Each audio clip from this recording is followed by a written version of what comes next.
Ah, não Luanda. chegou na Sim. capital. Então, nós como moramos em Luanda, na capital, a gente não teve essa, vou chamar de Não oportunidade. foi atingido Não, diretamente não foi atingido diretamente pela pela guerra. tragédia Mas que você acabou lembra causando. que o país estava em guerra e aí terminou em 2002. Sim, a gente lembra que em 2002 foi declarado como paz, né? Graças a Deus. Graças a Deus. Graças a Deus. Amém. E aí o missionário cresceu ali, na capital mesmo, em Angola. Eu cresci na capital, em Angola, em Luanda, no bairro da Gamec, por detrás do Hotel Manalu. Então foi onde a gente acabou crescendo. Na Assembleia de Deus Pentecostal, Ministério Betel, Centro Damasco era o nome do centro, né? Onde a gente cresceu, onde meu pai é pastor até hoje, graças a Deus. E a gente estudou em Angola. Então a gente fez praticamente toda a nossa vida, toda a nossa infância foi desenvolvida e construída em Angola. Que bênção. Glória a Deus. E de quando você era pequeno, você tem alguma lembrança de observar o teu pai no ministério e admirar algo que ele fazia, como ele procedia? Qual era a tua... Quando você era pequeno, qual era a visão que você tinha da igreja? Você gostava daquilo, amava aquilo? Algo te atraía ou você ainda não tinha essa noção? Olha só, meu pai ele foi considerado no Ministério Betel, onde a gente cresceu, um dos pastores mais jovens. Olha. Ele foi o jovem, assim, ordenado ao Ministério Pastoral muito cedo.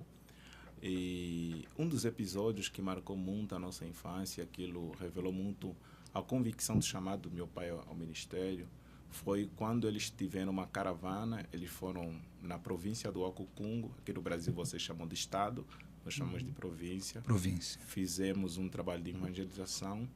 Ao retornar desse trabalho de evangelização, um dos ônibus pegou fogo. Nossa. Pegou fogo. E meu pai estava dirigindo um carro e ele parou o seu carro, regressou para ver o ônibus que tinha pegado fogo. Ele pensou que os irmãos todos estivessem dentro do ônibus em chama. Só que os irmãos já haviam descido, já haviam se retirado do local do ônibus que estava pegando fogo. E o meu pai quase que se lançou dentro do ônibus ali por desespero. E quando nós saímos, terminou tudo, voltamos para casa. Ele ficou reclamando, murmurando, e que não queria mais ser pastor, que não queria mais essa vida pastoral. Ele foi dormir e na noite Deus lhe visitou em sonho. E no sonho, Deus mostrou para ele um povo e Deus mostrou um carro importado, um carro de luxo. Só que ele disse que no sonho ele escolheu o povo.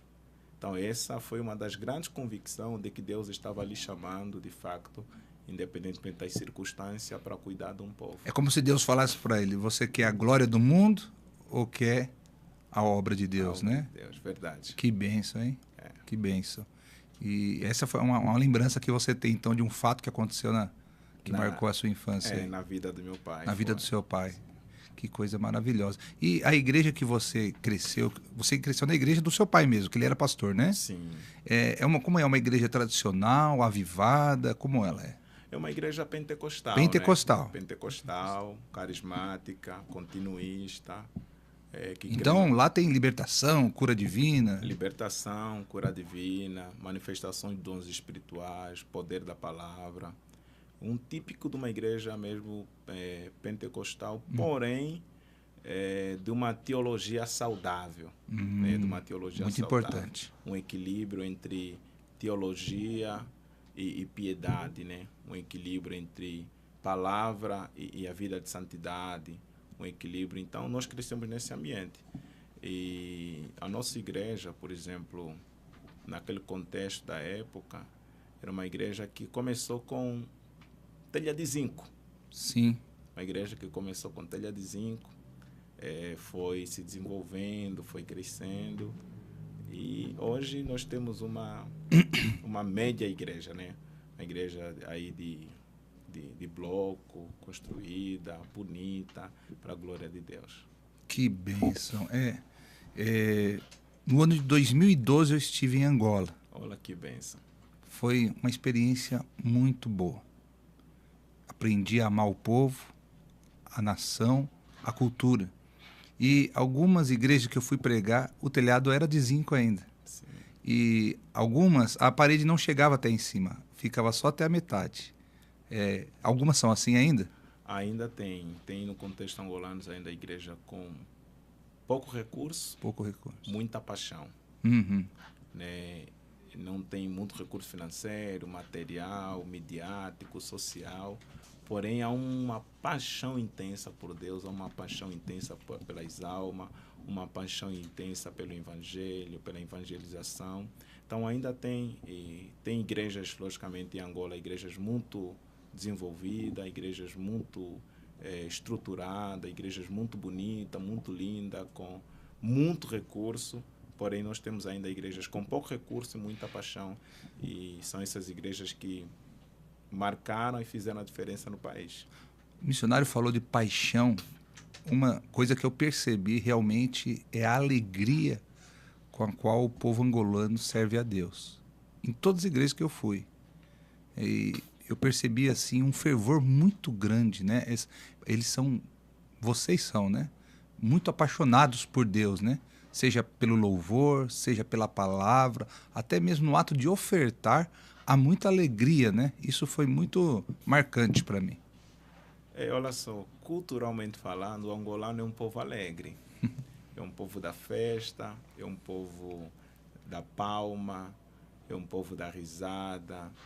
E quando você junta a alegria cultural e juntamente com a alegria da salvação, então dá essa explosão. Muito bom. Dá essa explosão. E é interessante, por exemplo, que as pessoas normalmente, quando vão para Angola ou para um país da África, ele veja a nossa forma de adorar, a nossa forma de ofertar, a nossa forma de receber a palavra com alegria. Existem algumas pessoas que não conseguem conseguir discernir a relação do evangelho com a cultura, né? Há um teólogo brasileiro chamado Ronaldo Lindório, ele fala que existem pelo menos algumas relações do evangelho com a cultura. A primeira o evangelho ele é supracultural. Isso indicando que o evangelho está acima da cultura. Sim. A segunda relação é que o evangelho ele é cultural. Isso indica que cada cultura existem traços do evangelho. Comunhão, respeito aos mais velhos, unidade, celebração.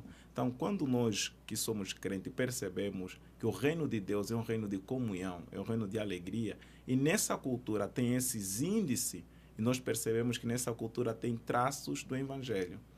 Mas a terceira relação é que o evangelho ele é contracultural, porque toda cultura é uma cultura caída, toda cultura é uma cultura pecaminosa. Então, existem culturas, por exemplo, no contexto de Angola, que apoia a poligamia. Existem culturas no contexto de Angola que nós chamamos de cultura pecaminosas. Certo. Então, o evangelho que nós pregamos, ele vai contra essa cultura. Então, tem uma parte da cultura de Angola que aceita a poligamia? Sim. Eu não sabia disso. Tem uma parte da cultura de Angola que aceita a poligamia. Porque... Inclusive, eu tive um vizinho meu que ele tinha 2 esposas morando praticamente quase a mesma casa, separada com um muro. É mesmo? Ele só trocava de casa? Só trocava de casa. A gente brincava aqui no domingo, ele almoça aqui, na segunda-feira. Mas quando o evangelho chega, então o evangelho acaba confrontando essa prática pecaminosa. Sim. Né? O evangelho ele é contra a cultura pecaminosa. Que interessante. Muito bem. Antônio, voltando um pouquinho, né, na sua infância, como foi crescer em um lar cristão, com pais, pastores, 8 irmãos, né? E que impacto isso teve na sua fé? Olha só, meu pai é um pastor típico pentecostal das antigas. Sim. Então, é um pastor, por exemplo, a gente chama braço de ferro, né? Um pastor durão. E nós crescemos nesse lar. Meu pai tinha uma fala, eu acho que eu falei esse tempo agora com um amigo meu, era assim, eu estou indo para a igreja. E aí os filhos falavam, papai, não vou. Ele falava, então tá bom, estou fechando a minha casa, você procura onde você vai ficar.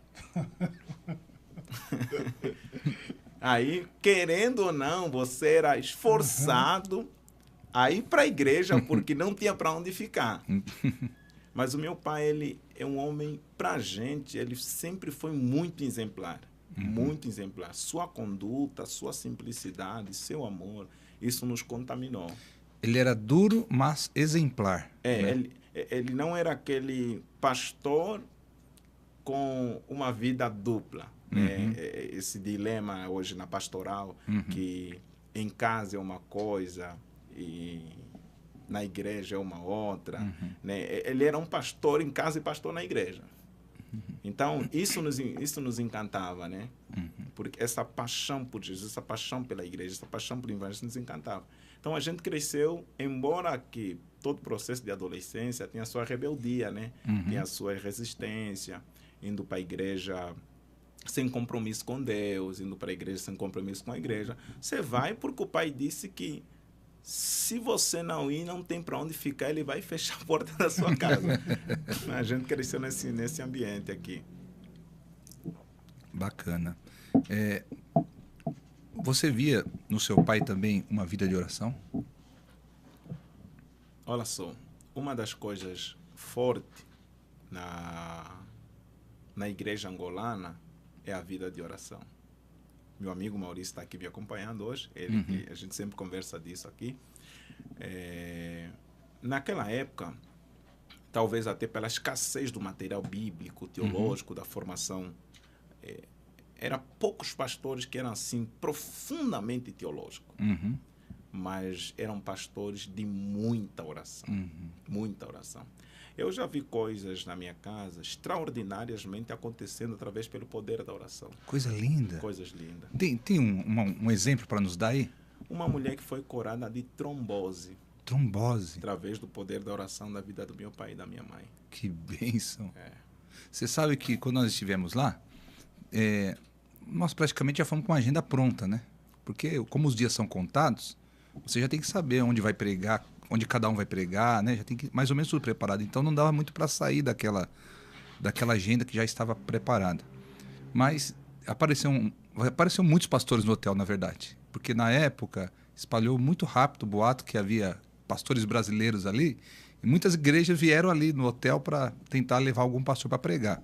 E como, sem cortar o pastor, sim, e como a gente ama pastores brasileiros. Oh, glória! Ama, a gente tem um amor, um carinho, porque nossa vida evangélica, como pastores, obreiros, missionários, foi muito influenciada pelo Brasil.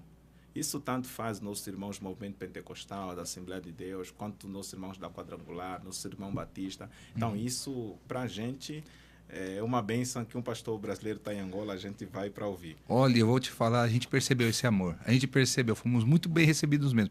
Mas tinha um pastor lá que convidou alguns de nós para uma reunião de oração. Ele queria que nós fôssemos na igreja dele para ter um tempo de oração com ele, né? E a gente falou, mas que hora que é isso, né? E ele falou, não, a oração começa a meio-dia e termina às 4. Mas a gente achava que era um culto, né? Mas ele disse, não, é de joelho, da meio-dia, só levanta às 4, né? E os pastores falaram assim, rapaz, glória a Deus, né? Isso é bênção. Mas não deu para a gente atender porque já estava todo mundo encaixado onde tinha que ir. Então, por isso que eu perguntei da vida de oração, sim, porque eu percebi que é muito enfatizado lá, né? É impossível pastorar sem a vida de oração. Sim. Em qualquer parte do mundo. Agora, na África, em Angola, principalmente, é impossível ser pastor e não ter um altar de oração levantado. Por quê? Por causa dos dilemas espirituais, por causa dos bloqueios, das lutas, das batalhas espirituais que lá existem. E como pastores, não se vence uma batalha espiritual no poder intelectual. Né? Paulo fala que as armas da nossa milícia, elas não são carnais, mas elas são poderosas em Deus. Então, o único jeito de um pastor exercer o seu ministério com relevância, com excelência, impactando uma geração, principalmente em Angola, é ele ser um homem de joelho dobrado e avançando com Deus. Amém. Amém. Glória a Deus. O missionário, o senhor disse que teve um momento assim um comecinho de rebelião na adolescência, foi? O filho de pastor cresceu na igreja, mas não entendia nada. Não entendia nada e você vai para a igreja porque o pai e a mãe estão tanto incentivando quanto forçando, né? Porque adolescente, eu acho que é assim. Você precisa incentivar e forçar também, né? O caminho é esse.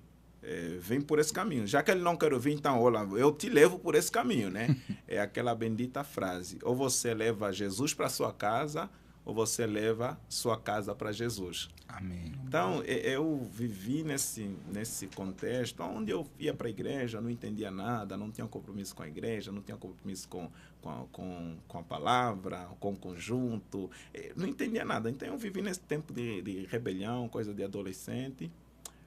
Mas passou rápido. Até que, né, eu tava... Você tinha uns 13 anos? Eu tinha uns 13, 14 anos.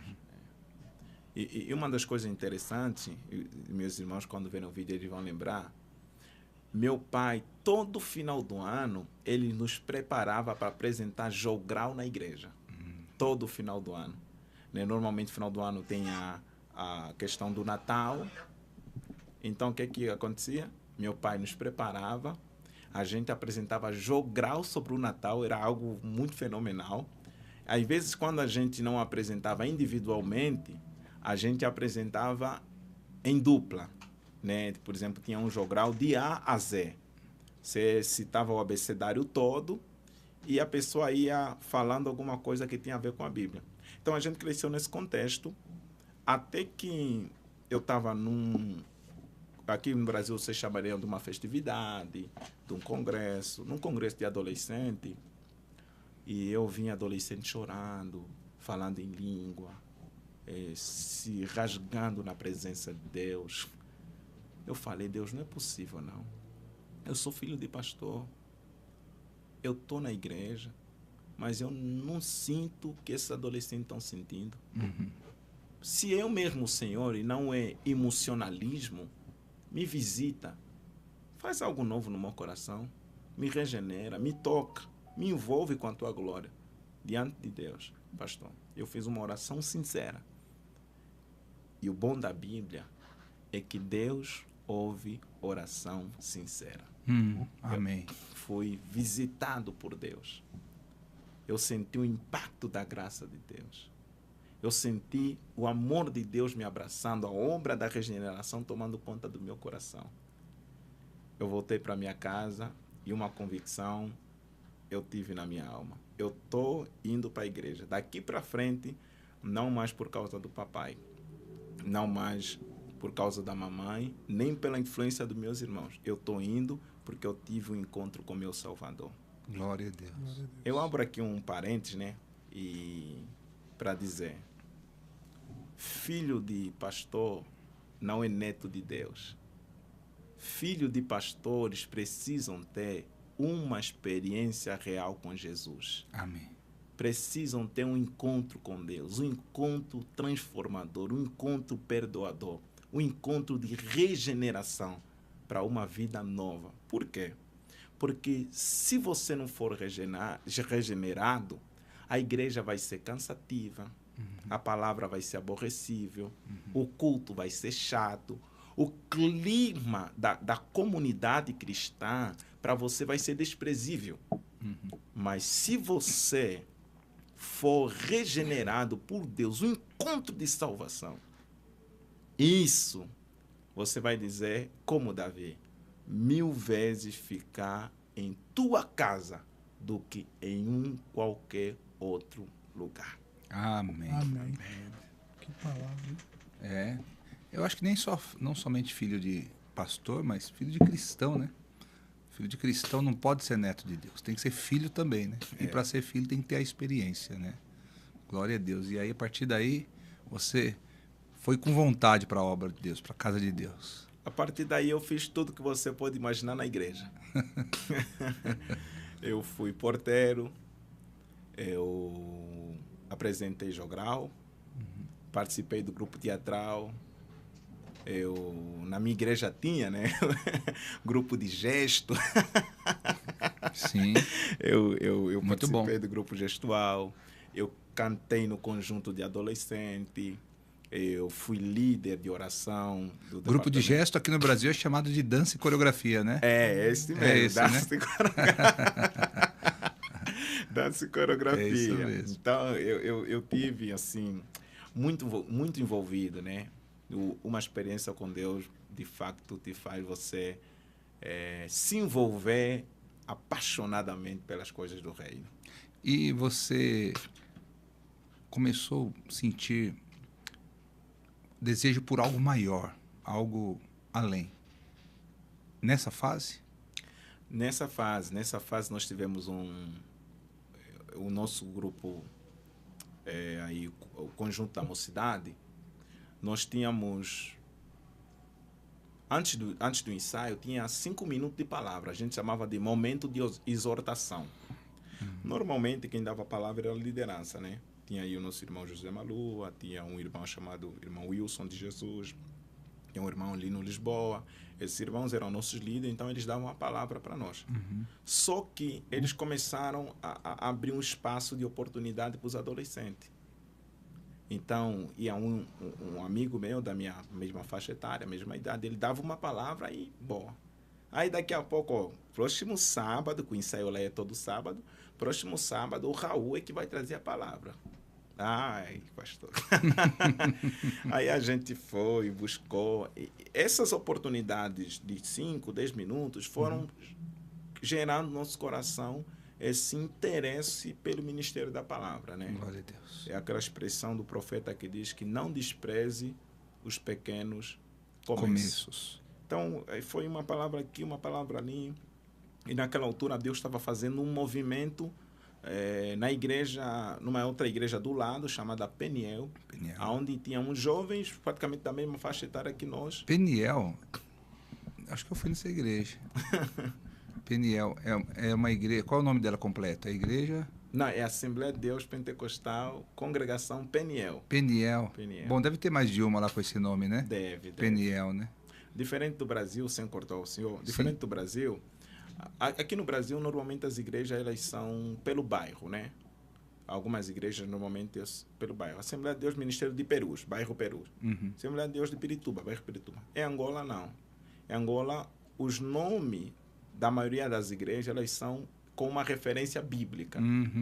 Por exemplo, a minha igreja é Assembleia de Deus Ministério, Assembleia de Deus Pentecostal, Centro Damasco. Centro Damasco. Porque em Damasco é o lugar onde Paulo, né, teve um encontro com Cristo ali no caminho. Que legal, bacana. Então lá não tem tipo Assembleia de Deus, Ministério Kazenga, por exemplo. Não tem. Ou tem? Tem, mas é muito raro. Muito raro. Inclusive tem um Ministério Kazenga lá. Tem! Inclusive eles mudaram agora, ficou, como ele é a primeira Assembleia de Deus na capital, ficou Ministério Gênese, né? Sim. Começo, é onde começou a Assembleia de Deus quando veio para a capital. Ô, missionário, a Angola, ela tem praticamente 3 idiomas que é usado lá, ou tem mais? Seria o francês, a língua oficial é o português, né? E o dialeto.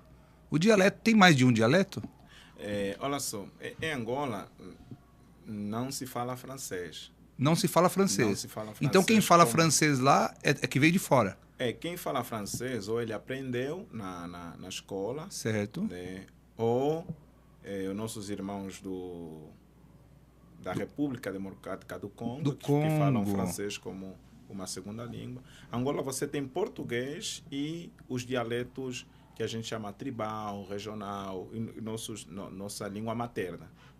Você conhece o reverendo Sérgio Angol? Não. Não? Eu fui pregar na igreja dele. E ele falava francês. Só francês. E aí uma pessoa tinha que traduzir o português para ele. Ele não falava. Então ele devia ser do Congo, então. Possivelmente ou ele veio da República Democrática do Congo, ou ele aprendeu na escola, mas possivelmente que que é de lá, Entendi. possivelmente. Que legal. Eu tô tomando aqui a... Não, pode ficar à vontade, pastor. Por isso que eu te convidei. Eu sou um poço de pergunta, então. Eu só estou aqui recebendo a bênção. Que Deus. glória. Coisa boa. É um prazer imenso ter vocês dois aqui. Bênção.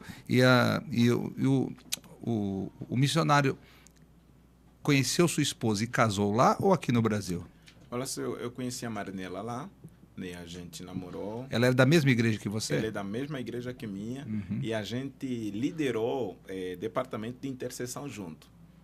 Que bênção. Eu era o principal líder da intercessão e ela era a minha vice, né? Então a gente organizava vigília, toda última sexta-feira do mês era período de vigília. Então a gente organizava vigília e a gente namorou lá. Só que nesse processo do namoro eu acabei ganhando uma bolsa de estudo. Então eu ganhei uma bolsa de estudo para fazer um seminário teológico aqui no Brasil. A gente conversou para estabelecer prioridades.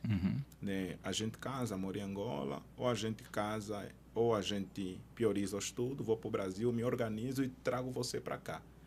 Conversei com ela, conversei com meu sogro, conversei com a minha sogra, conversei com a minha família, e a gente estabeleceu então que eu podia dar, naquele momento, a prioridade dos estudos. Então, eu vim para cá. Fiz 2 anos aqui, cheguei aqui em 2018, dia 18 de abril de 2018. Quando deu 2019, no mês de dezembro, eu fui para lá e eu fiz o noivado, né? E o noivado, no contexto angolano, hoje você tem que dar o dote para a família da moça. É isso que eu ia perguntar agora. Porque quando eu fui lá, cortando o missionário, o pastor que nos recebeu lá, né? Eu já era casado, meu filho era recém-nascido. Ele perguntou qual dote eu tinha dado para o meu sogro. Eu falei que não, que no Brasil a gente não dava dote. Ele achou um absurdo. Ele falou, você precisa ir lá e dar um dinheiro bom para o teu sogro, porque ele deu a sua esposa. Achei interessante. Como que é isso? Conta aí. Olha só, eu já respondo o senhor, mas deixa eu te falar. Eu costumo brincar que no Brasil você não paga o dote num dia. Em Angola você paga um dia e você aposenta o resto da vida. No Brasil você não paga num dia, vai pagar o resto da vida. Então, o que acontece? O dote, antes do colono português chegar, o dote era o nosso casamento na família, né? A gente chama de alambamento, é o nosso casamento tradicional.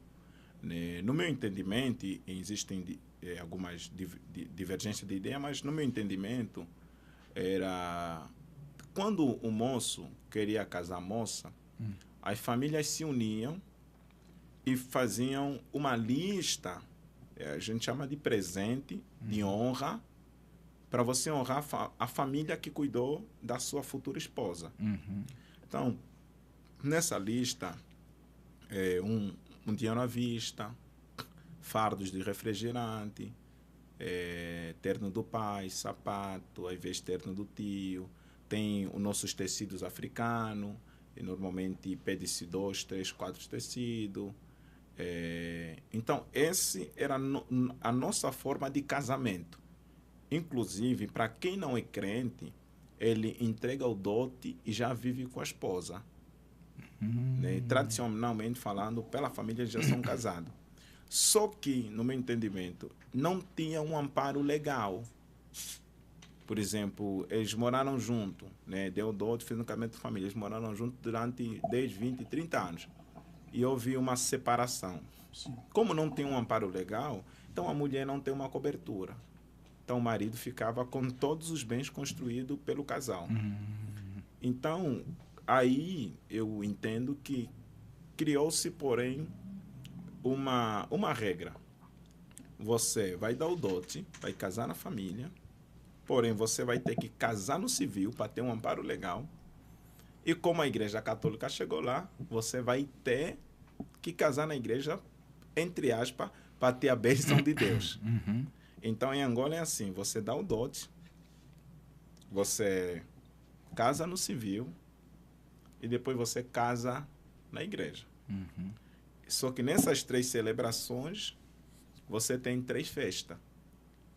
Você dá o dote, uma festa. Você vai casar no civil, uma outra festa, Puxa, e você vai casar na igreja, uma festa maior. olha isso. E existem famílias que o casal vai para a primeira noite, só que no dia seguinte o casal volta para a casa do esposo, né, na família do esposo, para dar continuação do casamento. Aí uma outra festa. Então sai caro casar em Angola. Sai. Não, eu costumo falar que aqui no Brasil, quando você fala sobre casamento, a bênção do casamento, uns levantam assim, outros... Em Angola o pessoal pula, dá glória a Deus, celebra, porque de facto casar, com toda a dificuldade socioeconômica que a gente tem sido um milagre. Um milagre. Puxa, Milagre. interessante. Um ato de providência divina. E na ocasião eu até perguntei para o pastor, mas qual dote você deu para tua esposa? Ele disse que deu uma vaca. Pagou barato. Pagou barato? Pagou barato. Eu não sabia o preço da vaca, então... Não, é muito mais caro, né? Principalmente para a gente que é da capital, ele é uma lista de presentes, né? Para a família toda. Né? Você tem um terno do pai, terno da mãe. Então, praticamente, as despesas da família da noiva ficam em cargo da família do noivo. O interessante é que o que você dá de presente não se usa para festa. O que você dá de presente, a maioria da família, eles usam para recompensar os familiares pelo cuidado da moça. Então, por exemplo, você deu ali 30 fardos de refrigerante. Terminou aí a cerimônia do alambamento, da entrega do dote. Quando as famílias estão embora, então o pai da moça pega um fardo e dá no tio.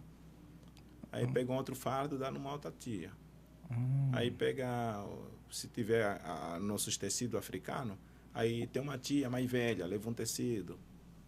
A tia menor leva outro tecido. O interessante é que nesse processo do dote, quem é o responsável não é o pai da menina. Quem é responsável é o irmão do pai, que é o tio. Olha só. O irmão da mãe, né? Irmão da mãe, né? Irmão da mãe, que é o tio, né? Que é o tio. Que ele é que fica na frente. O tio, o pai perde perde a autoridade, entre aspas. Mas é algo muito sério. Não se casa em Angola, não se vive com a menina sem dar o dote. Vamos pensar que os meninos migaram, né? Estão migando ali. Há uma pressão cultural, social, que vai chegar um tempo que ele vai ter que dar o dote. Olha. E é como se ele soubesse que está em dívida. Ele está em dívida. E para algumas famílias, por exemplo, migaram e já tem um filho, 2 filhos, 3 filhos, 4 filhos. Ele vai dar o dote com multa. Olha isso. Alguns dizem que ele entrou pela família, não pela porta, mas pela janela. Puxa. Então é algo muito sério. É sério, porque se você trazer essa cultura e compará-la com a cultura do Brasil, a cultura do Brasil está muito liberal. Sim. Muitas vezes não tem nem a bênção dos pais. Infelizmente, no Brasil, os relacionamentos se tornaram muito líquidos. Né? Os relacionamentos se tornaram muito fracos. Né? Eles não são sólidos. Eles não... Superficial, né? Eles são superficial. Né? É a cultura do experimento. Né? Eu vou casar para ver se dá certo. A pessoa já casa com a ideia de separar. Ele não casa para fazer dar certo. Ele casa para tentar dar certo, que são duas coisas totalmente diferentes. Sim. Né? Tem gente que tenta fazer e tem gente que já entra para fazer dar certo. Então, infelizmente, esse ambiente de relacionamentos líquido gera hoje muitas doenças emocionais, né? Baixa estima, depressão, rejeição, solidão, rejeição. Então, um complexo muito forte na alma. Né? Por que a pessoa me deixou? Por que ela me abandonou? Será que eu não sou bonito? Será que eu não sou bonita? Será que eu não sou boa gente? Será que eu não tenho qualidade? Não tenho virtude? Então, esse ambiente tem gerado um ambiente doentio na sociedade. Né? Você encontra homens e mulheres, não só homens, mulheres também, feridos, angustiados, frustrados. Gente que fala assim, todos os homens são iguais. Todas as mulheres são iguais. Não é que todos os homens são iguais. é que possivelmente a pessoa com quem você se relacionou não tinha caráter, não tinha virtude, não tinha uma vida filtrada, embasada, sólida no poder da palavra de Deus, não cumpria os princípios cristãos. Então, você se relaciona com uma pessoa errada e você quer fazer dessa pessoa errada uma regra de vida para todo mundo na sociedade. Uma referência de todos, Uma né? referência de todo mundo, né? Até errado. Totalmente Então, equivocado. assim, aí você, então, veio para o Brasil antes de casar, depois voltou. Aí eu voltei para lá e a gente fez o noivado, deu dote, e eu voltei para o Brasil de novo.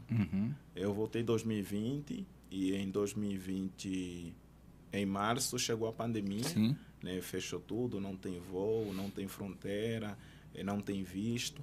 E nesse processo a gente viveu um dos maiores milagres da nossa vida como casal. A gente viveu o milagre da provisão divina. Glória a Deus. Glória a Deus. Deixa eu contar para vocês que isso aqui é interessante. Pode falar. Esse milagre da provisão divina não tem voo, não tem passagem, não tem visto. Eu estou orando aqui no Brasil, a Mari está orando em Angola. Aí ela me deu uma ideia primeiro. Raul, então vem para Portugal, faz escala na Europa e desce para Angola. Tentamos, não deu certo. Meus amigos, pastor Ezequiel, a Mauri, são meus amigos brasileiros, são amigos do coração. Eles me falaram, né, pastor Rodrigo, eles me falaram, Raul, por que a Mari não vem para o Brasil, vocês casam aqui? Aí eu disse, rapaz, como é que ela vai vir? A embaixada brasileira em Angola não está dando visto. Nesse processo, um amigo meu que mora em Mogi Guaçu, né, ele me fala do amigo dele, que mora em Minas, que está vindo em São Paulo pregar e não tinha para onde ficar.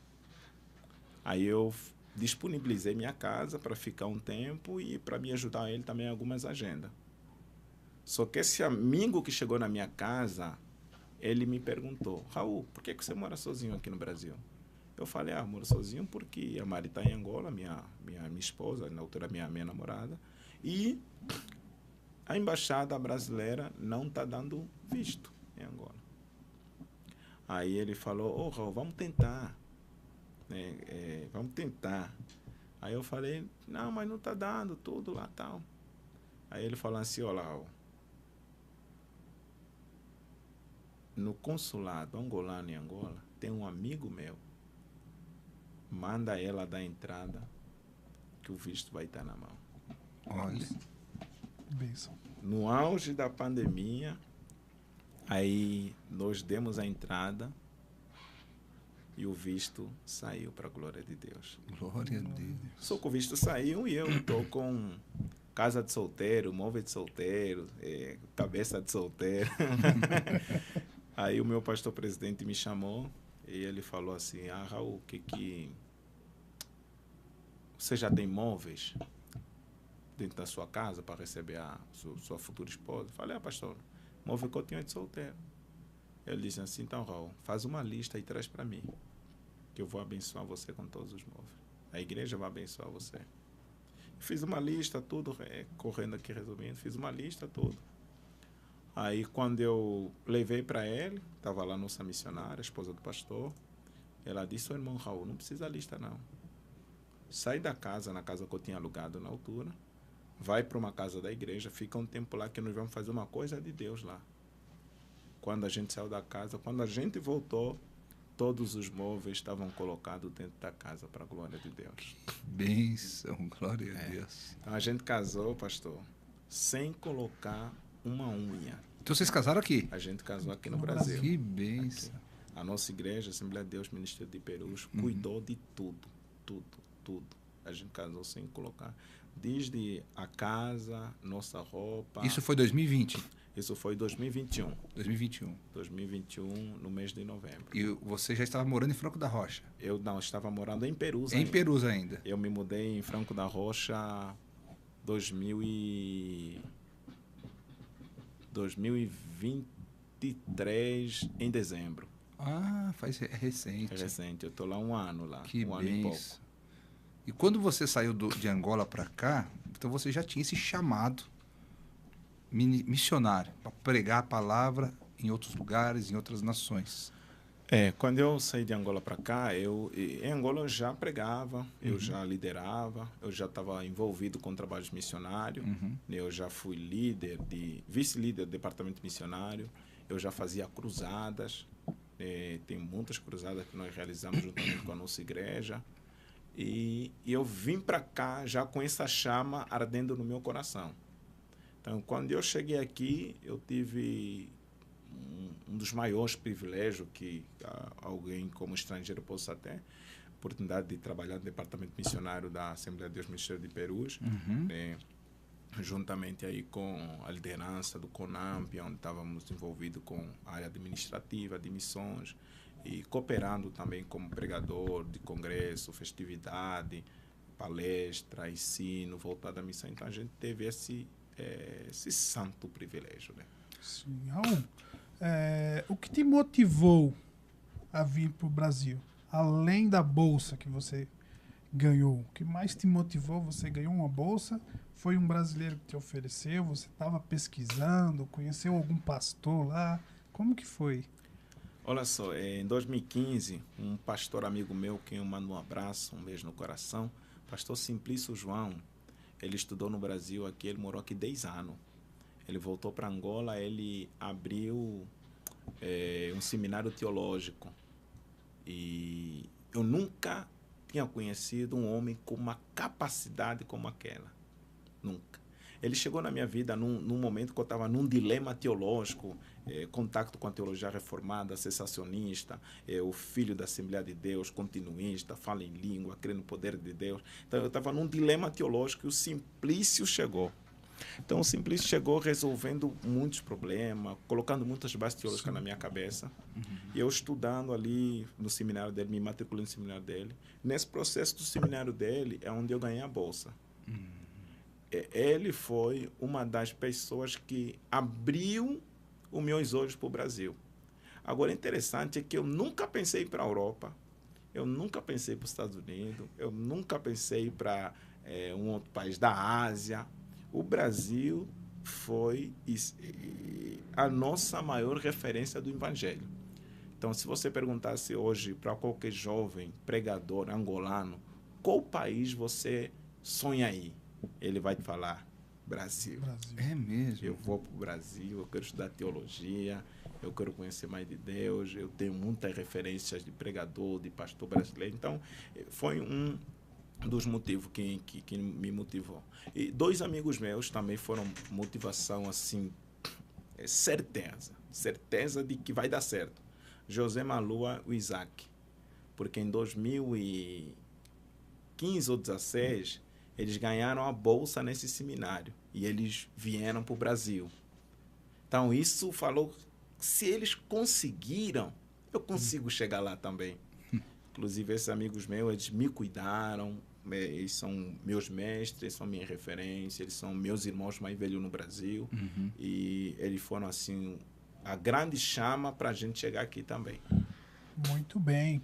Que história incrível, hein, pastor Islam? É uma jornada, né? É uma jornada. Bem.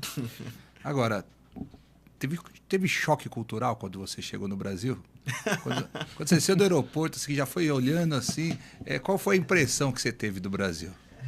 Teve choque cultural. Teve choque cultural, teve. Primeiro que o Brasil real não é o Brasil da mídia. O Brasil da mídia é Copacabana, Avenida Paulista, Morumbi, Alphaville, Paraíso. Esse é o Brasil da mídia, esse é o Brasil da novela, esse é o Brasil do cinema.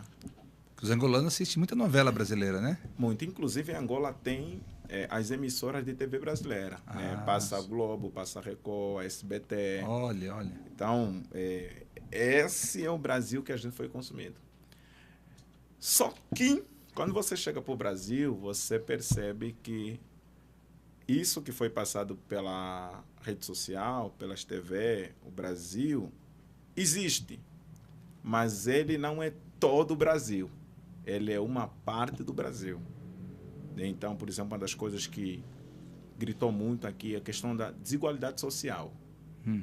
Então, você vê, por exemplo, num lado, Morumbi. né? Só que atrás você vê Paraisópolis. Uhum. Então você vê, por exemplo, num lado você tem apartamentos, coisa luxuosa, só que num lado você vê comunidade. Então, isso foi o primeiro Impacto. que eu tive. O segundo impacto do choque cultural que eu tive é que no Brasil tudo é repartido. Pastor, vamos almoçar para um restaurante. Em Angola eu estou falando que eu vou pagar para você. No Brasil você está falando que a gente vai almoçar, cada um paga seu almoço. É um churrasco aqui, né? Aqui em São Paulo. Né? Até o churrasco. Até o churrasco é repartido. É repartido. O terceiro choque cultural que eu tive, não sei se é o terceiro, mas é o homem lavar louça e cozinhar. Oh. Eu fui na casa de um amigo meu, ele falou, Raul, vamos tomar um café lá. Eu falei, vamos lá, tal. Aí eu cheguei lá na casa dele, tudo lá. Aí eu encontrei a digníssima esposa no sofá, mexendo no WhatsApp, cumprimentei com todo o respeito e tal. Ele foi para a cozinha, fez o café, batemos papo, comemos pão. Aí você disse, que é isso? Eu falei, Jesus amado. Aí um amigo meu, o pastor Gilberto, ele falou que, Raul, vou te ensinar uma coisa. Eu falei, fala, pastor. No Brasil, a última palavra é do homem. Sim, senhora. Então, esse foi... Em Angola, é difícil um homem lavar louça ou não lava? É muito difícil. Você vai falar 80%, 90% dos homens, eles não se sentem obrigados a cooperar com as esposas nos trabalhos da casa, né? Uhum. Aquela famosa distribuição de responsabilidade, né? O homem é o provedor e a mulher é a administradora do lar, né? Sim. Embora aqui, depois de 7 anos de Brasil, esse conceito muda, né? 7 anos de Brasil, se ele não se converteu, irmão, não se converte mais. Mas e aí, você faz?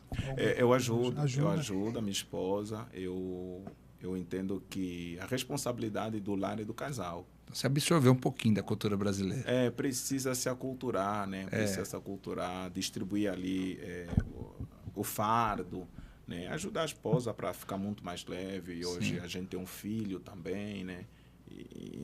Quantos anos tem seu filho? Meu filho tem 4 meses. 4 meses? 4 novinho. meses. A gente tá como os que sonham ainda. Oh, muito bom essa experiência. 4 muito meses. Bom. Eu tenho dito que a paternidade é uma das expressões mais lindas da bondade de Deus. Sim, sim. Né? Muitas coisas expressam a bondade de Deus na vida, mas a paternidade é uma das expressões mais lindas da bondade de Deus. Com ela, por exemplo, eu aprendi que Deus não é apenas um Deus transcendente. Ele é transcendente, ele é grande, poderoso, criador, longânimo, protetor, benigno. Mas Deus é um Deus emanente. Ele é o Pai Nosso. Ele é o Deus que está perto. Ele é o Deus do agora. Ele é Deus do já. Ele é Deus que te ama, te cuida, te protege. Então, paternidade é uma coisa fenomenal. Glória a Deus. Que história maravilhosa. Temos alguns comentários aqui, algumas perguntas para fazer para o nosso irmão, tá? Mas antes, eu quero deixar aqui um aviso para você que deseja participar do nosso podcast. Vai aparecer aqui na tela, em algum lugar da tela, o meu WhatsApp, tá? Para você me mandar uma mensagem aí, tá? Se você também deseja apoiar de alguma forma, ajudar de alguma forma esse novo canal de bênção aqui, que é o Voz do Sinai, também só me mandar uma mensagem aqui no WhatsApp. Você que tem um comentário aí, já deixa aqui que o nosso irmão já vai responder. E conosco está a Gabi Doreto, Daniela Monteiro, aquele abraço, Deus abençoe. Anitta Jesus, ela comenta, que bênção. A Ruth, ela faz aqui uma pergunta. Raul, pretende ficar no Brasil ou tem um desejo de voltar para o seu país? Que pergunta difícil, hein? O pessoal fala que depois que bebe água de São Paulo é difícil voltar para trás. Mas eu creio muito que a vocação divina, ela não é geográfica. A vocação divina, ela é espiritual. Deus chama pessoas para o mundo, mas não necessariamente que Deus chama alguém só para o Brasil, Deus chama alguém só para Angola. Deus chama para o mundo, né? E respondendo à nossa querida irmã, eu estou me movendo em direção à minha vocação. Se a minha vocação me permitir ficar no Brasil, eu ficarei no Brasil, exercendo, cumprindo a minha vocação. Se a minha vocação me fazer retornar para Angola, que eu tenho um sonho, de facto, de contribuir mais para Angola, então a gente voltará para Angola e a gente exercerá, cumprirá a nossa vocação. A gente está sendo movido pela vocação, Benção. Glória a Deus. A irmã Cidinha Santos também tá presente aqui na nossa live. Ela comenta glória a Deus, está amando aqui. A Ruth também comenta, aqui no Brasil até o churrasco é repartido, né? Cada um leva ali o seu quilinho de carne. Que bênção, hein? Vamos lá, vamos dar continuidade aqui ao nosso bate-papo, né, que está muito bom, né? E missionário, né, você já enfrentou alguma dificuldade, né, em alguma missão? Como Deus te sustentou nesse momento? Você se recorda de alguma dificuldade assim? Olha só, eu entendo que a vida missionária e o campo missionário ele é um campo de dificuldade, né? Existe aquilo que nós chamamos hoje de os desafios missionários, né? Tanto quem faz missão transcultural, aquele que atravessa o seu país para ir ter contato com uma outra cultura, quanto aquele que faz a missão urbana, né, aquele que serve a Deus dentro da sua cultura, dentro do seu povo, dentro da sua realidade, eles enfrentarão alguma dificuldade, né? E eu queria citar pelo menos algumas aqui. Sim. Por exemplo, para quem faz missão transcultural, ele vai encontrar dificuldade da barreira cultural, né? Aquilo que a gente está falando aqui, você sai de Angola, vem para o Brasil, um outro jeito de falar, um outro jeito de cultuar, um outro jeito de vender, de comprar. Então, você tem esse choque cultural. Só que você encontra, para aqueles que fazem missão transcultural, o desafio do sentimento, né? A questão da saudade, né? É você abandonar pai, abandonar mãe, abandonar sua igreja local, abandonar seus amigos, e você praticamente ser um ser humano solitário. Você ir para um povo que não conhece sua história, não conhece teu sonho, não conhece teu propósito, não conhece teu chamado, não conhece aquilo que ferve no seu coração, sua trajetória. Então você encontra esse desafio sentimental que eu chamo a questão da saudade. Sim. Porém, você tem também um desafio financeiro, né? Porque você abre mão de trabalho, você abre mão da sua renda mensal, você abre mão da sua finança, da sua estabilidade econômica, social, e você vai para um povo e você depende de contribuição, você depende de ajuda. Então, existe esse desafio financeiro, né, que a obra missionária, né, precisa de investimento, de mantenedores, de gente que se move, que tem um coração generoso. Porém, existe um desafio que tanto aquele que faz missão urbana como aquele que faz missão transcultural, eles vão enfrentar. É o desafio da batalha espiritual. Tanto para quem vai para um país que ele não conhece, quanto para quem fica no seu país que ele mesmo conhece, eles vão ter que lidar com essa realidade da batalha espiritual. Por quê, Luiz? Porque o campo missionário, ele não é um mar de rosa. O campo missionário, ele não é uma coluna de férias. Sim.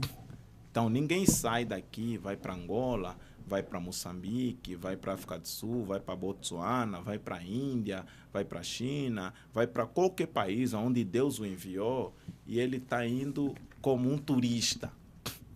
Ele está indo como um enviado de Deus. Nem como um profissional, né? Nem como um profissional. Então, ele está indo porque ele tem um recado de Deus. Então, se ele tem um recado da luz, da cruz, de Jesus, as trevas vão se levantar de toda forma para bloquear com que essa mensagem não seja alcançada, ou que não alcance o maior número de gente possíveis. Então, uma das barreiras que a gente enfrenta muito no campo missionário, sem, de facto, abandonar as outras que eu já citei, é essa barreira do campo espiritual, essa batalha contra o inimigo, né? A expressão que as portas do inferno não prevalecerão contra a igreja. Quando eu era mais menino, eu entendia que era o inferno atacando e a igreja se defendendo. Só que hoje eu compreendo que porta não é elemento de ataque. Porta é elemento de defesa. Então, é a igreja atacando até um nível que o inferno não resiste e as portas se abrem, e as almas que ali estão cativas pelo vício, pela droga, pela prostituição, pela feitiçaria, pela macumbaria, eles são salvas pelo poder do evangelho. Então existe essa dificuldade, mas como diz a Bíblia, Jesus já esmagou a cabeça da serpente lá na cruz. Então a nossa missão já está concluída para a glória de Deus. A obra não se faz de pé, né, missionário? A obra se faz de joelhos. Amém. Né? Eu me lembro quando eu fui para Angola, eu propus no meu coração que eu ia ter um tempo X de oração pela manhã, porque quando o dia começava a gente não parava mais, né? E fiz um propósito também lá nesses 15 dias que eu fiquei lá de jejum. E quando foi à noite eu tive um sonho. E nesse tempo de oração eu pedia muito para Deus amarrar o inimigo. Amarrar o inimigo. Porque a gente ia pregar nas igrejas e na hora da oração manifestava os demônios. E geralmente eu ia sozinho. Cada pastor ia sozinho, né? Cercado de obreiros que você não conhecia, né? Alguns não falavam português. E aí, então chegava lá, tinha igreja que manifestava 12, 13 demônios de uma vez assim, né? Sim. E aí, quando foi à noite, eu sonhei. Eu tive um sonho onde eu vi Satanás. Ele estava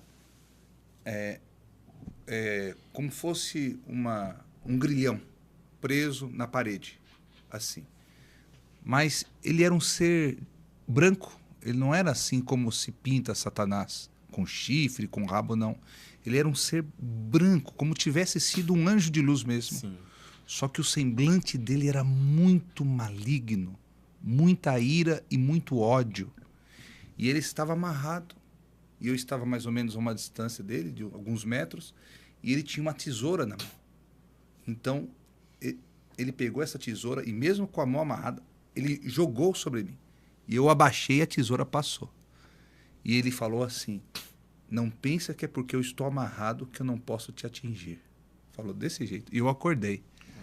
Então eu vi que Deus ouviu a minha oração, o inimigo estava amarrado, mas por outro lado a gente deveria ser prudente e ser vigilante, né? Então essa é a batalha, eu acredito, que envolve todo o campo missionário, onde quer que a gente faça a obra de Deus, né? O mundo espiritual ele é muito real, né?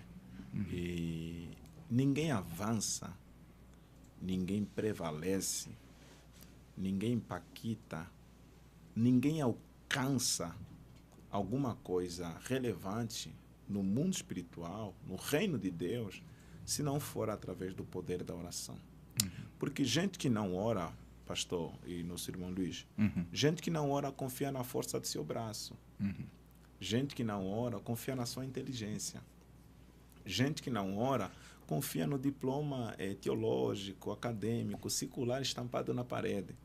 Gente que não ora confia no seu recurso financeiro. Gente que não ora confia na sua base familiar, no seu pai, seu amigo. Gente que não ora confia no seu próprio dom, no seu próprio coração.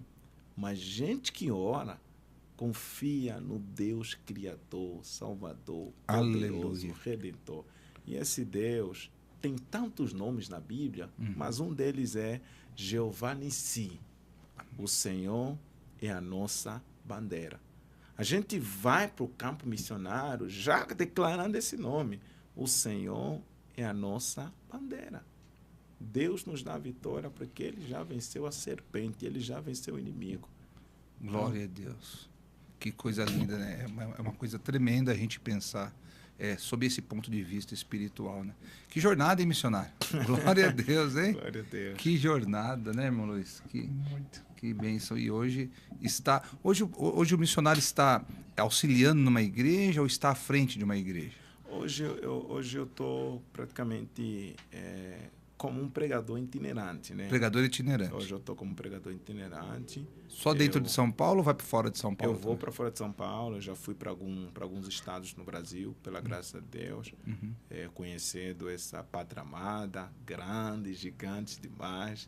Deus tem nos dado a oportunidade de semearmos a sua palavra em alguns lugares e Deus tem sido glorificado, né? Eu congrego lá na sede do Ministério de Perus, na Assembleia de Deus, debaixo da liderança do pastor e doutor Elias Cardoso. Ah, então você não congrega em Franco? Não, eu congrego na sede em Perus. Em Perus mesmo. Só mora em Franco? Só moro em Franco da Rocha. E debaixo da liderança dele, então a gente tem saído para servir a igreja, né, na área que aqui no Brasil chamam de itinerância, né? Itinerância. A gente chama. Como dizem em Angola? Pregador. Pregador.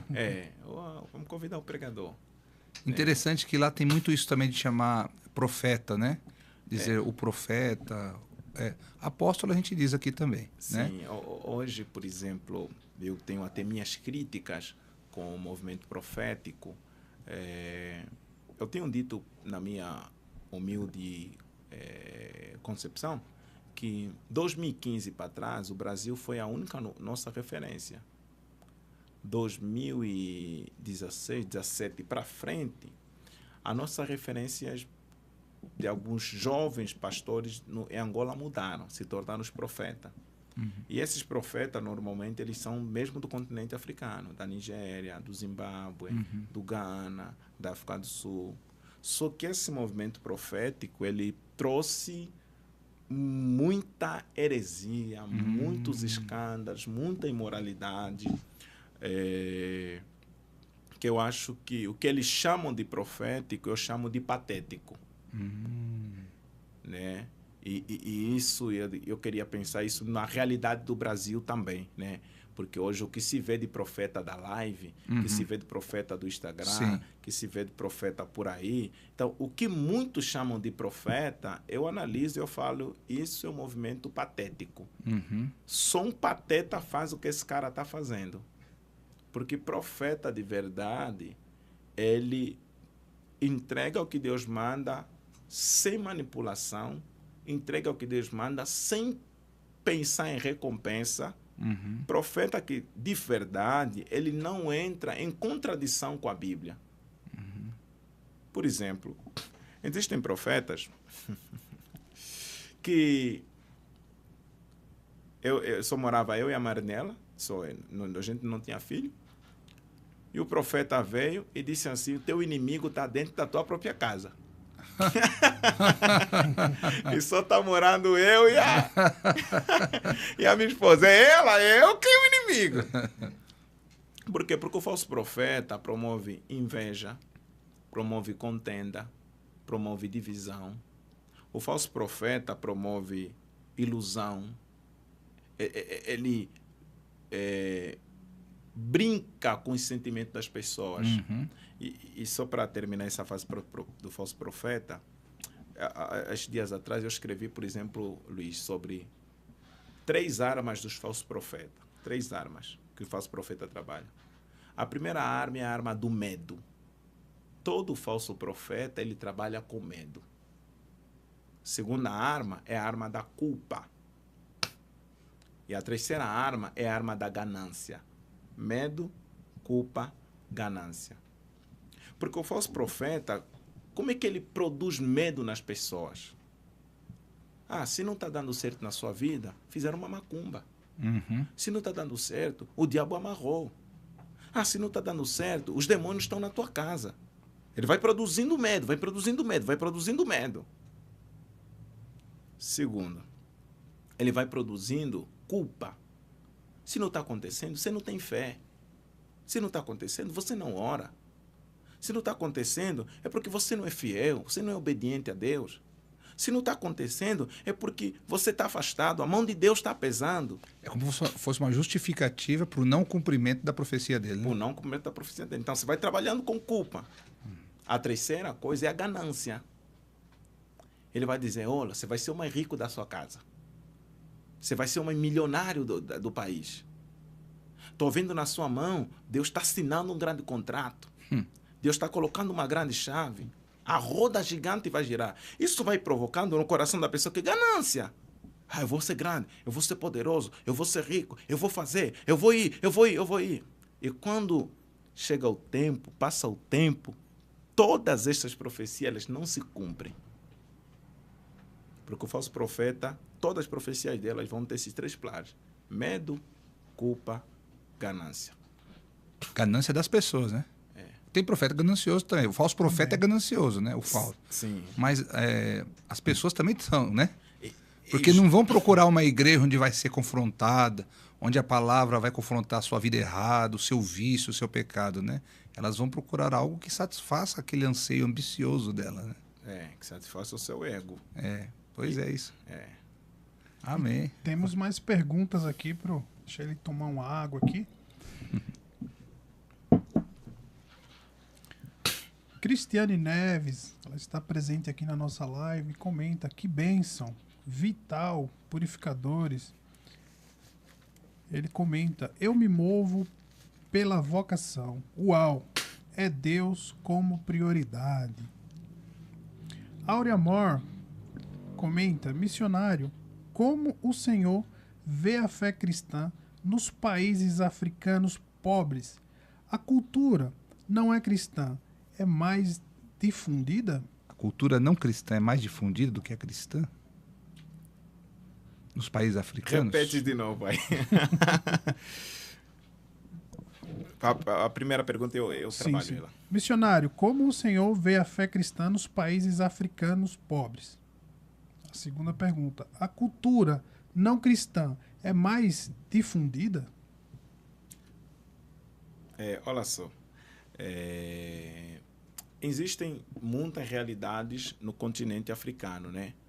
Por exemplo, a África, ele não é um país como pensam muitos irmãos e amigos aqui no Brasil, né? A África, ele é um continente composto por 54 países. Existe aquilo que eu chamo também, assim como eu falei do Brasil da mídia, existe também a África da mídia, que é aquela parte da África só da pobreza, da miséria, da escassez, que é realidade, porém que não é toda a realidade, que tem também a parte boa, desenvolvida, construída. O pastor teve em Angola, também teve, conheceu uma outra realidade de Angola e conheceu as duas realidades, da pobreza e da parte bem socialmente estabilizada. Nas regiões mais pobres da África, existem regiões onde o evangelho ainda não alcançou, né? Inclusive eu tinha uma lista, acabei nem trazendo aqui, mas eu estou escrevendo meu livro sobre o impacto missionário. Inclusive ontem eu estava lendo sobre os países não alcançados. Então existem regiões mais carentes mesmo, onde o evangelho ainda não chegou. Porém, eu também entendo que os lugares mais carentes são as terras mais férteis para a pregação do evangelho. Porque lá, ou você tem Deus, ou você não tem nada. Então, eu consigo enxergar esse lado, né? Por isso é que você vê, por exemplo, nas regiões onde o povo tem menos poder aquisitivo, são as regiões onde as igrejas crescem mais. Por quê? Porque ou você tem Deus, ou você não tem nada. Não necessariamente que a gente vai para Deus por causa da carência. Mas Deus usa os seus meios para alcançar aqueles quem Ele quer. Quanto mais desprendido do material, mais você é aberto para o espiritual. Mais você é aberto para o espiritual. A outra pergunta, o que ela perguntou? A cultura não cristã é a mais difundida lá no seu país? Olha só, é aquilo que eu falei da relação do evangelho com a cultura, né? Não existe um país que tem cultura cristã. Os Estados Unidos, a cultura americana não é cultura cristã. A cultura europeia não é cultura cristã. Sim. A cultura brasileira não é cultura cristã. Sim. Então, não existe um país que tenha cultura cristã. Por quê? Todas as culturas, elas são caídas a partir da relação que eu fiz, que o evangelho é supracultural, o evangelho ele é cultural, o evangelho é contracultural, porque todas as culturas são caídas, pecaminosas. Agora, há um crescimento assustador do evangelho em Angola. Há um crescimento assustador do evangelho em Angola. Então, as igrejas crescem muito. Muito jovem com uma chama pastoral, muito pregador sendo levantado, muita igreja sendo construída. Embora a cultura é caída, mas Deus está fazendo algo em Angola. Né? O vento do Espírito está soprando em Angola. Eu acho que a minha resposta para ela é essa aí. O missionário Raul, nós conversamos agora há pouco, alguns minutos atrás, falando sobre o fervor, sobre a alegria do povo angolano, né? E agora você acabou de falar que o crescimento das igrejas está explodindo. Você acha que ainda em Angola falta a liderança cristã se aprofundar mais na palavra, ou você acha que isso já vem acontecendo muito bem nos últimos anos? Olha só, eu acredito muito que ainda temos um trabalho longuíssimo de uma construção teológica, bíblica, saudável. Né? O problema não é a igreja crescer. A pergunta é, ela está crescendo saudável? O problema não é a quantidade de igrejas que se abrem no país. A pergunta é, essas igrejas têm qualidade? Os pastores são treinados, são capacitados, são instruídos? Então, eu penso que, teologicamente falando, Angola precisa ainda fazer um trabalho sólido teológico. Por quê? O nosso material teológico 100% vem do Brasil. É mesmo? 100% do Brasil? 100% vem do Brasil. Por causa da língua portuguesa? Por causa da língua portuguesa. Brasil é o país na língua portuguesa que mais produz, reproduz, traduz teologia. Que bênção.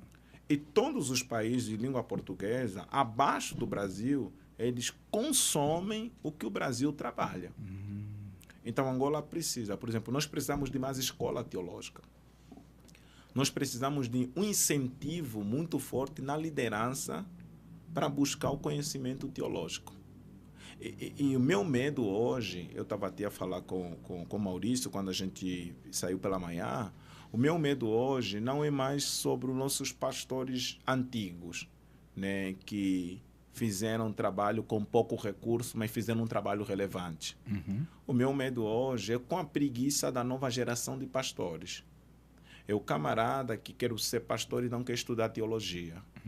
É o camarada que quer se tornar uma referência no mundo cristão e ele não quer se formar. A minha pergunta que eu me fiz um dia é essa aqui. Se um psicólogo precisa se formar para ser psicólogo, se um advogado precisa se formar para ser advogado, se um médico precisa se formar para ser médico, por que um pastor não precisa de formação para ser pastor? Por que um pastor não precisa sentar, aprender, ler, estudar, se formar, se capacitar para servir a Deus com excelência? Cumprindo o que Paulo falou para Timóteo. Procura apresentar-te a Deus como obreiro aprovado, que não tem de que se envergonhar, que maneja bem a palavra da verdade. Então não foi impressão minha que tem essa carência? Tem essa carência mesmo.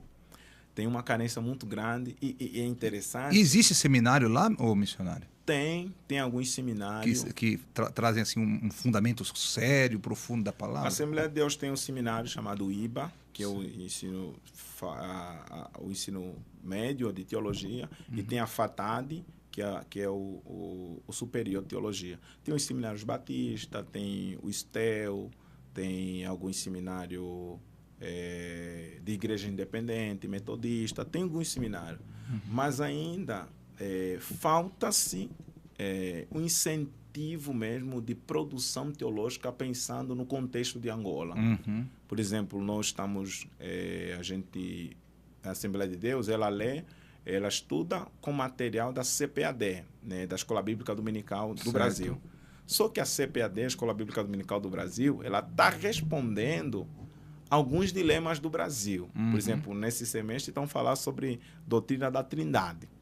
E uma das falas é a questão do unicismo, e citando o movimento Voz da Verdade. Sim. Para quem é brasileiro, entende e consegue se fixar no que está a falar. Só que você vai para Angola, você fala da Voz da Verdade em Angola. Só que ninguém conhece a Voz da Verdade em Angola. É isso que eu ia perguntar. A Voz da Verdade não é conhecida em Angola? Não, não é. Graças a Deus, não estou perdendo nada. Então, precisa-se ainda, mas Deus, de fato, né, a gente acredita que o avivamento na reforma protestante foi um avivamento na área teológica, né? Sim. Um incentivo ali à volta às escrituras, produção de literatura. Então, a gente crê que Deus também pode fazer isso para Angola, e Deus já está fazendo. Muitos amigos meus que estão aqui no Brasil, que eu conheço, voltaram para Angola para dar uma contribuição para lá, e Deus tem sido engrandecido. Que bênção, hein? Bênção. A Voz do Sinai, com o nosso querido missionário Antônio Raul, né? Está com ele também aqui o nosso amado irmão ali, o cantor Maurício, né? E é muito bom recebê-los aqui em nome de Jesus. E no próximo episódio, né, o Maurício também marcando presença aqui, apresentando o trabalho dele, né? Ele vai lançar um CD, é isso? Uma música? Sim, Maurício tá O CD não lança mais. Ah, né? é, um CD não lança mais. Maurício tá, Ele vai lançar um álbum, né? Um álbum. Maurício tá com a produção aí a todo vapor aí. E se Deus quiser, o próximo episódio aí, marcando com ele certinho, vai ser uma benção aí para ele. Missionário, hoje você faz um trabalho itinerante, né? Você tem como objetivo crescer nessa função, ou você tem recebido de Deus algum projeto específico para um futuro próximo aí? Eu sonho muito pastorear, né? Pastorear? Eu entendo que o pastor local faz um trabalho muito mais sólido, muito mais profundo, muito mais embasado do que um pregador itinerante, né? Eu costumo falar com meus amigos que o pregador itinerante, ele entrega um churrasco, né? O pastor da igreja, ele dá o arroz com feijão e a carne ali para o crente. Só que churrasco a gente só come no domingo, né? Uma vez e nunca no aniversário. Mas o arroz com feijão é todo dia. Precisa comer todo dia. Eu creio na diversidade de dons, diversidade de ministério.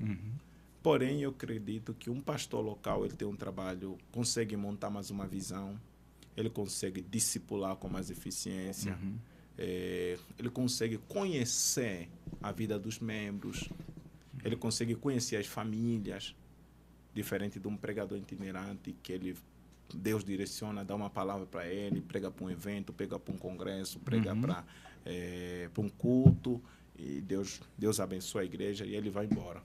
Então, eu sonho, se Deus de fato um dia nos encaminhar, eu sonho juntamente com a minha família. A sua liderança sabe disso, desse seu desejo? Meus pastores sabem. Que bênção. Meus pastores sabem que a gente está à disposição do ministério, né? Qualquer dia que o ministério precisar de nós para estar ali servindo a igreja local, a gente está à disponibilidade e se preparando para isso também. É muito importante isso que você está falando, missionário Raul, porque realmente a itinerância, né, ela fica assim num nível muito... não desce muito profundo, né, porque cada vez é um público diferente, né? E muitas vezes só tem contato uma vez com aquele público e nunca mais vê, né? Então, eu fui pastor auxiliar e itinerante por 16 anos. Né, por 16 anos. E agora eu estou como pastor de um ministério há 12 anos. Ah, que bênção. Né? E realmente você tem que parar tudo, né? E estabelecer um plano, né? Estabelecer uma visão, né? Conhecer os membros, né?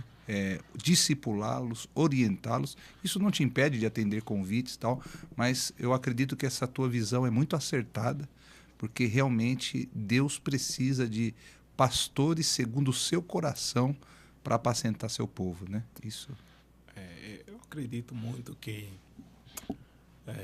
você não pastoreia com eficiência se você não conhece quem você está pastoreando.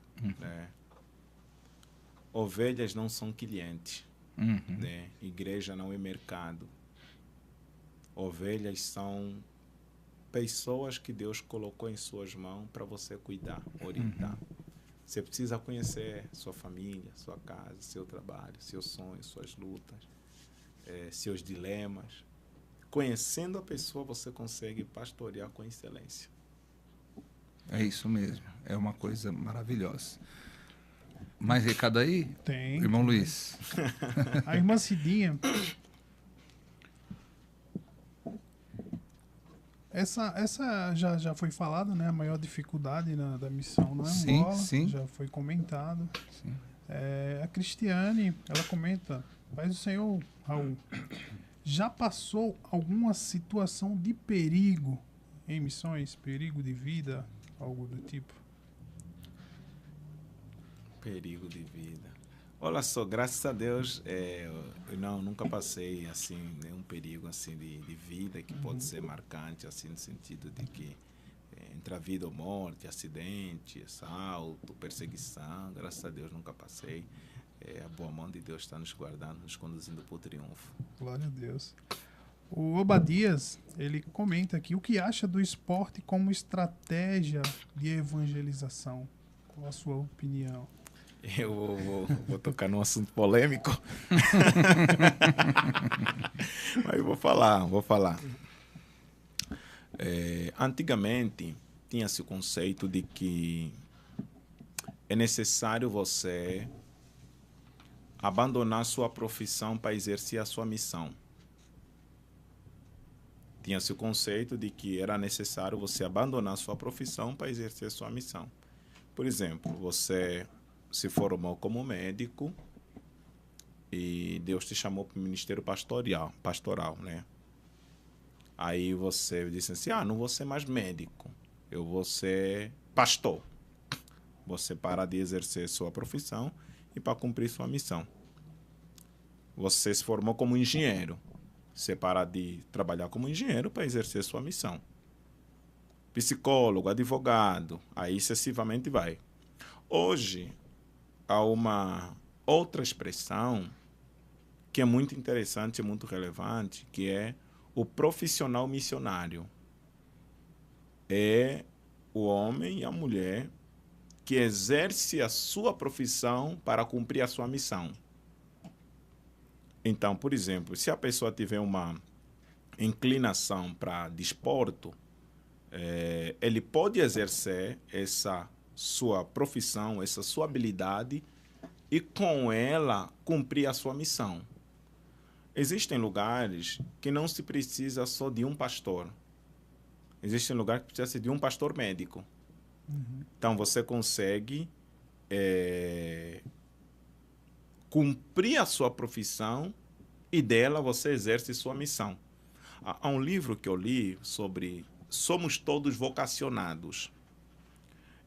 Esse livro ensina de que, diante de Deus, todas as vocações dignas da vida humana, elas são sagradas.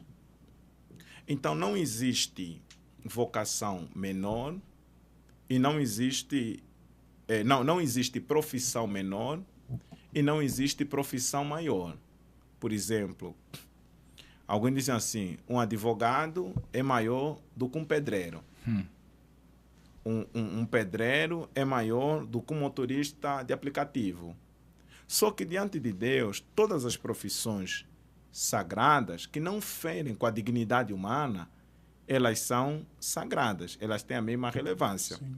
Na história da igreja, disse que Martim Lutero ele estava pregando e um sapateiro ele se converteu. Quando esse sapateiro se converte, ele olhou para Lutero e fez a seguinte pergunta: Lutero, eu entreguei minha vida para Jesus, eu me converti. Agora que eu me converti, eu vou deixar de fazer sapato para servir a Deus? Lutero respondeu: faça sapatos bons, venda com um preço excelente. Fazendo isso, você estará servindo a Deus. Então, respondendo ele, é possível você usar sua profissão, seu trabalho, sua habilidade, seu dom, seu talento, seu recurso para você cumprir a missão de Deus no mundo. A serviço do Senhor. Ao né? serviço do reino. Por quê? Porque a nossa missão ela é conhecer a Cristo e torná-lo conhecido.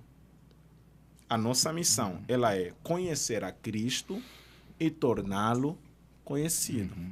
Ao nível que você conheça Jesus, seu coração se enche de paixão, inflama de amor, é impossível você não tornar esse Jesus conhecido entre as nações. Amém. Amém. Glória a Deus. É isso aí. Olha, a Angélica aqui disse assim, irmão Luiz, que entrevista excelente. Glória a Deus. Glória a Deus. Né? Mais água. Muito bom. Aqui temos mais um comentário da Cristiane. Ela comenta como é feita a evangelização infantil na Angola. Há um trabalho específico com as crianças? Olha só, irmã Cristiane, né? Isso. Olha,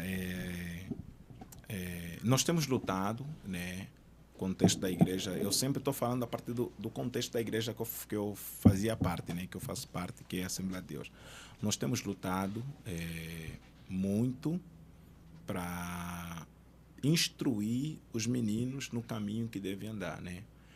Ainda não há um trabalho, por exemplo, tão sólido como Ministério Infantil, evangelização de criança, como no Brasil, né? Por exemplo, você tem conteúdos cristãos voltados só para criança, né? Você tem Três Palavrinhas, você tem outros grupos também que fazem, mas você tem aí Três Palavrinhas, que é um dos mais relevantes. Angola, nós ainda estamos lutando ainda para fazer um trabalho sólido, mas tem, por exemplo, a nossa EBD, a Escola Bíblica Dominical, sempre foi um ambiente de aprendizado de criança. Quando você fala em Angola, vamos na EBD, de um tempo para cá é que se mudou o conceito que EBD é Escola Bíblica Dominical para a igreja toda. Mas quando eu era mais pequeno, escola dominical é um ambiente de ensino para criança. Olha só que interessante. Então, nós temos lutado ainda para tentar fazer um trabalho relevante nessa questão de evangelização de criança ainda. É feito culto infantil lá, missionário? Tem.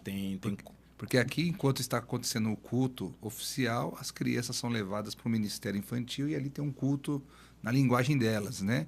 Em Angola é assim também ou elas cultuam junto com os adultos ali mesmo? Para algumas igrejas ainda não tem essa divisão de espaço, talvez também por falta de recurso. Talvez também por falta de consciência de que a linguagem de criança é muito diferente da linguagem de adulto. Para algumas igrejas também, por exemplo, na realidade da nossa igreja, o culto de criança ele é realizado, que a gente chama ministério infantil mesmo, ele é realizado primeiro domingo à tarde. Primeiro domingo de tarde, porque os cultos em Angola são pela manhã. Primeiro domingo à tarde, todas as crianças da igreja, das congregações, do centro, eles se encontram e tem ali um culto de criança na linguagem deles, tudo no modelo que consegue comunicar com a faixa etária que eles estão vivendo ainda. Amém. Ainda continua, missionário, essa cultura do culto não ser à noite lá? Ainda continua. Eu lembro, no máximo até à tarde, né? Na semana a gente faz o culto à noite, né? Em função do trabalho. Certo. Né? Nós temos o culto à noite, 18, 19 horas. Mas domingo é tipicamente sagrado o culto pela manhã. Né? Você tem culto das 6 horas em algumas igrejas, você tem culto das 8, tem culto das 9, tem culto das 10. O máximo, assim, é até 12 horas. Eu fui em um culto que começou às 5. Tem culto das 5. Foi, 5 da manhã. E nós saímos do hotel umas 4 e pouquinho, né? Que um ônibus ia levar a gente, um micro-ônibus. E aí eu falei assim, mas 5 da manhã, será que o pessoal vai estar lá, rapaz, né? E aí, alguém vai estar, mas tudo bem. Aí quando a gente chegou lá, mas a igreja estava tão lotada que Eu falei, que bênção, né? Que disposição, né? Glória a Deus. Faz culto às 5 da manhã que não dá certo, não. De facto, os cultos lá são pela manhã. Eu tive uma experiência aqui, que foi um culto de manhã também, né? Foi 6 horas da manhã, aqui no Brasil. Aqui no Brasil. Eu fiquei com uma dúvida altíssima se os irmãos podiam ir. Eu falei, não é possível, não. Eles não vão, não. Mas foi um culto lotado, muito bem cooperado também. Mas, tradicionalmente, em Angola, os cultos são pela manhã, né? Domingo pela manhã, graças a Deus. Tenho uma pergunta para você, né? Já estamos nos encaminhando aqui para o final do nosso podcast, Voz do Sinai, né? O episódio inaugural, né? Que estamos inaugurando aqui isso aqui. E com essa palavra divina aqui de Deus, né? E Deus está presente aqui nesse lugar hoje, Glória a né? Deus. E eu tenho aqui uma perguntinha para você, né? Se pudesse voltar ao tempo e dar um conselho ao Raul de 16 anos, qual seria?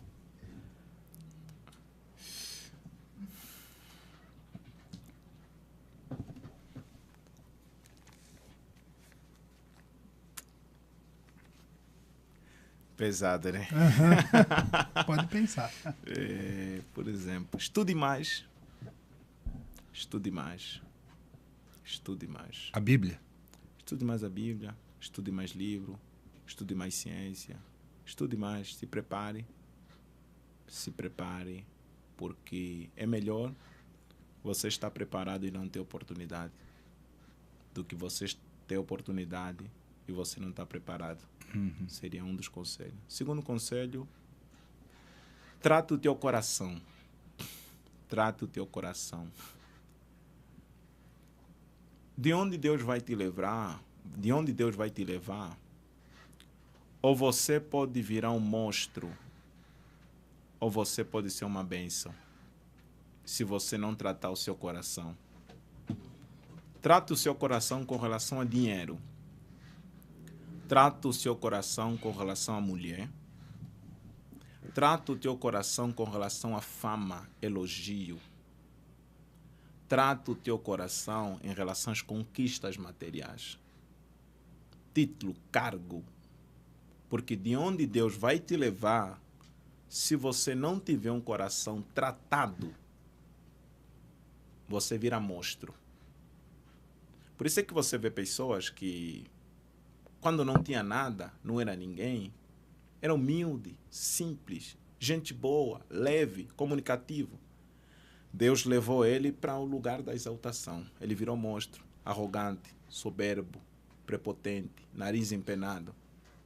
Porque o problema não é onde Deus vai te levar. O problema é se o teu coração não tiver tratado.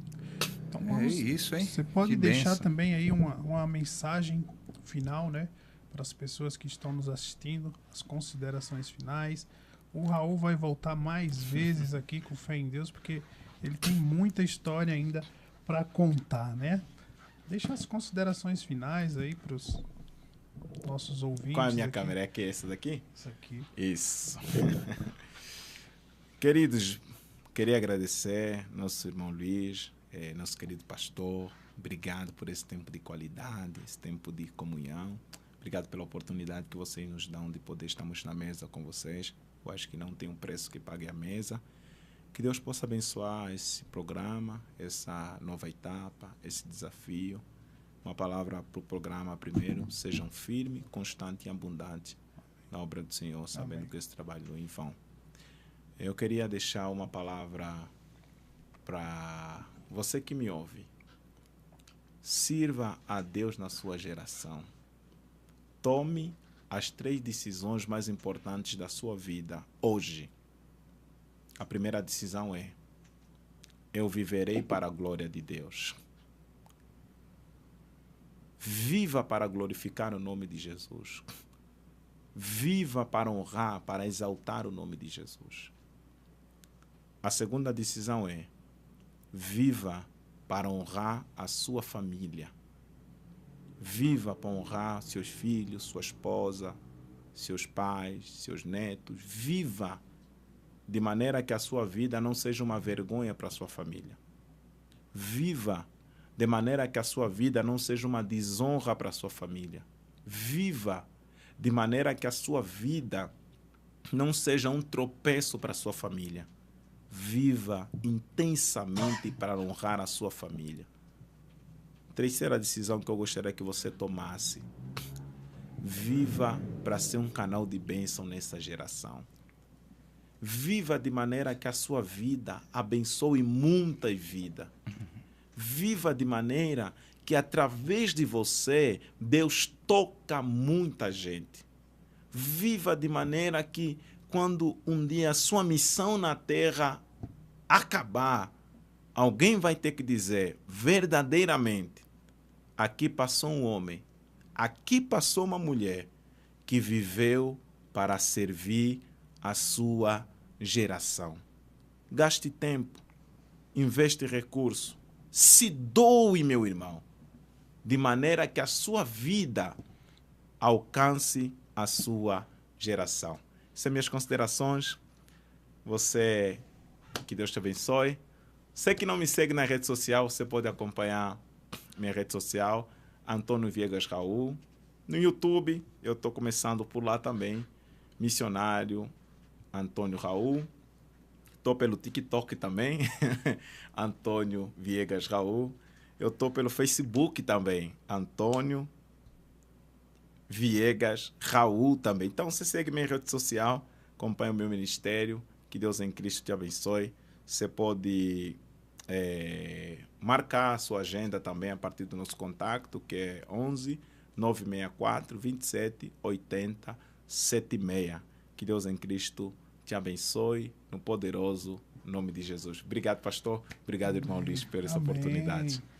Pastora Islam, as considerações finais, deixar uma mensagem aí para os nossos seguidores. Para mim foi uma honra participar desse primeiro episódio do canal Voz do Sinai, conhecer este missionário tão querido, missionário Antônio Raul, meu irmão ali, Maurício. Fiquei muito feliz em conhecer mais um pedacinho da família de Angola. Amém. E obrigado a você pela tua audiência, participação. Se inscreva já no canal, tá bom? Compartilhe, porque o propósito desse canal, com certeza, é sempre promover o reino de Deus. Amém? Obrigado, irmão Luiz, pelo convite e parabéns pela iniciativa, viu? Imagina, Deus sabe de todas as coisas, né, pastor? Gratidão aí pela audiência. Deus abençoe a vida de cada um de vocês que estão assistindo esse vídeo. Deus abençoe a vida dos pastores aqui, do nosso irmão aqui da multimídia. Que Deus abençoe muito, grandemente, a vida de vocês. E não esqueça, se inscreva em nosso canal, deixe o like aí nesse vídeo, comenta bastante. Em breve vem os cortes desse podcast, não percam, tá bom? Que Deus abençoe muito a vida de vocês. Tchau!